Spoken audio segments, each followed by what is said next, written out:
दोस्तों की दोस्त, यारों की यार, आ गई हूँ मैं आपके सामने नेक्स्ट ब्लॉग के साथ। तो अभी सुबह हो रही है, सुबह के बज रहे हैं 8:23 और फिलहाल तो अब मैं ब्लॉग की स्टार्टिंग कर रही हूँ। और आज का वीडियो आपके लिए बहुत स्पेशल होने वाला है, क्योंकि आज के वीडियो में मैं आपके साथ शेयर करने वाली हूँ how to maintain your home. मतलब आप कैसे छोटी छोटी चीज़ों को ध्यान रख के अपने घर को मेंटेन रख सकते हो। तो मैं आज आपके साथ ये चीज़ें शेयर करने वाली हूँ। आई होप कि आपके लिए वीडियो बहुत स्पेशल होगा, तो लास्ट तक जरूर देखिएगा। तो चलिए स्टार्ट करते हैं। सबसे पहले तो आपको अपने घर में एक नज़र मारनी है, फिर आपको ऐसे कुछ लोग दिखाई देंगे और साथ में कुछ सामान, जैसे कि ये और ऐसे ही घर में सब जगह आपको थोड़े थोड़े सामान पड़े हुए दिखाई देंगे, जो कि घर को बहुत ही डिसऑर्गेनाइज करते हैं। तो आपको क्या करना है, जो भी आपको ये सामान दिखाई दे रहा है ना, आपको इन सबको अपनी अपनी जगह पे ऑर्गेनाइज करना है। सबसे पहले हम शुरुआत से स्टार्ट करते हैं। तो मुझे जो भी सामान दिखाई दे रहा है तो मैं उसको ऑर्गेनाइज करना शुरू कर चुकी हूँ। तो सबसे पहले यहाँ पे मैंने कल जो रुमाल धुली थी, ये किचन की है, तो मैं इनको समेट के रख देती हूँ।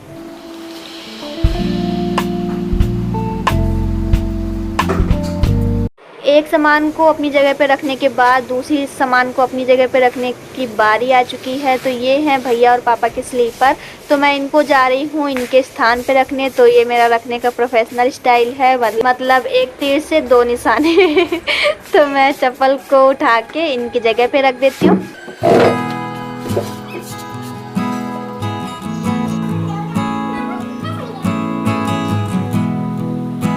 और उसके बाद तीसरा काम जो मॉर्निंग का होता है वो ये होता है कि जो भी कपड़े छत से आए हैं सूखे हुए, उनको अपनी अपनी जगह पे ऑर्गेनाइज़ करना।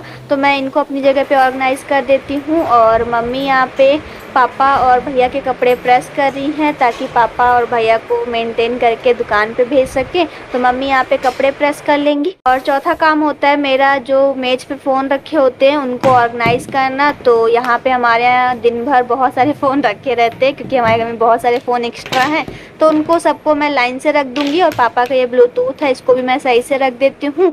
और उसके बाद चलते हैं कमरे में। और कमरे में आने के बाद जितने भी सामान हैं मैं उनको फटाफट उठा लेती हूँ और उठा के इनको भी ऑर्गेनाइज करते हैं।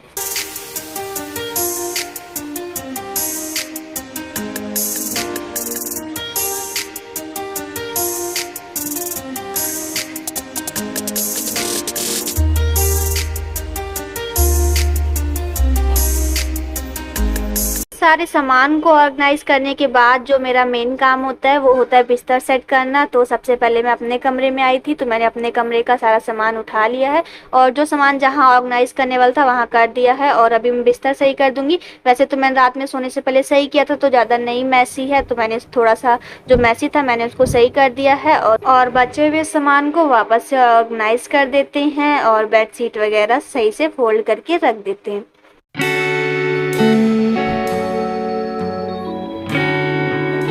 फाइनली मेरे कमरे का बेड सही हो गया है और अब बारी आती है इस पेटी को सही करने की। तो इस पे भी जो सामान होता है वो काफ़ी मैसी हो जाता है, क्योंकि सुबह पापा भैया सब लोग नहा धो के रेडी होते हैं और रात में चूहा वगैरह भी कुछ सामान इधर उधर कर देते हैं। तो वापस से मैं सारे सामान को सही कर देती हूँ। सारे सामान को ऑर्गेनाइज करने के बाद ये लुक दिखाई देता है मेरे कमरे का। और उसके बाद मैं आ चुकी हूँ किचन में। देखा तो भाभी यहाँ पे चाय नाश्ता बना रही थी, तो मैंने कहा चलो मैं भी हेल्प करा देती हूँ। तो भाभी यहाँ पे पराठा बना रही हैं, चाय वगैरह बन के रेडी हो चुकी है। तो मैं यहाँ पे चाय छान देती हूँ, क्योंकि पापा रेडी है खाने के लिए। तो मैं यहाँ पे चाय छान दूंगी और साथ में पराठा भी सिखवाती रहूँगी। पराठा जब सबके लिए सीख जाएंगे तो मैं, मम्मी, पापा तीनों लोग करेंगे चाय नाश्ता। भैया फिलहाल तो नहाने गए हैं तो उनको देर लगेगी। फाइनली चाय नाश्ता बन के रेडी हो चुका है। चाय नाश्ते में गर्मा गर्म पराठे, साथ में चाय और अचार है। और अभी यहाँ पे पापा, मम्मी और मैं जा रहे हैं चाय नाश्ता करने। चाय नाश्ता करने के बाद फिर छोटे मोटे और काम है वो करेंगे। क्या करेंगे वो मैं आपको दिखाऊंगी।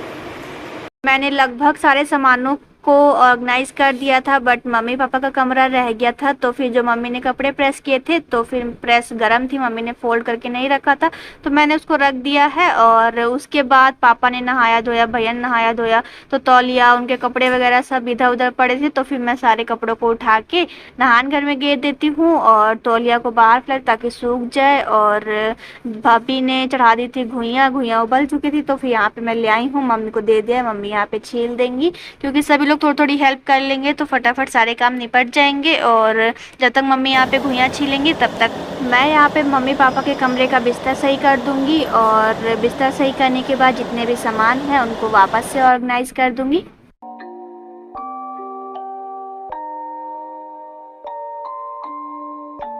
Rage on that beat, going crazy.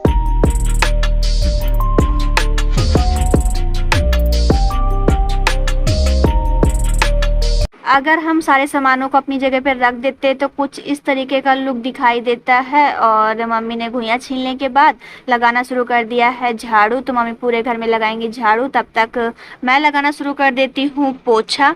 पोछा लगाने से पहले मैं सबसे पहले अपने बेड के नीचे डस्टिंग जितनी भी है वो सारी करती हूँ, क्योंकि उसके नीचे काफ़ी ज़्यादा रेता वगैरह हो जाता है, इसलिए तो मैंने वहाँ पे पोछा लगा दिया है। और उसके बाद मैं आ चुकी हूँ मम्मी पापा के कमरे में। मैं यहाँ पे जो खिड़की है वहाँ भी डस्टिंग कर दूँगी, और डस्टिंग करने के बाद फिर मैं सारे गेटों की डस्टिंग करूँगी। गेट की डस्टिंग करने के बाद जो खिड़की वगैरह है उसकी डस्टिंग कर दूँगी।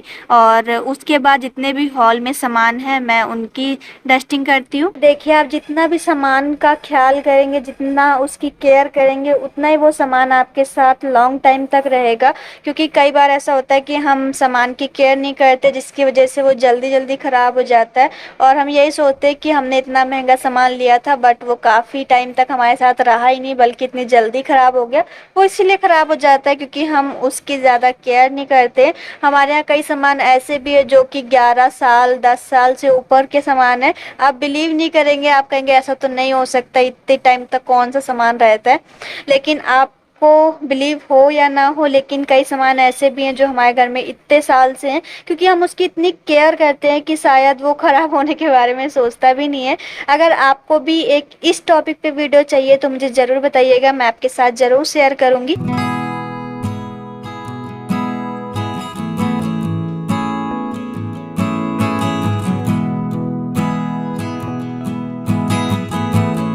हमारा डेली का नियम है कि हम अपने घर का कोना कोना डेली चमकाते, मतलब कोई भी ऐसा एरिया नहीं होता है जो कि हमारे घर का साफ़ ना हुआ हो।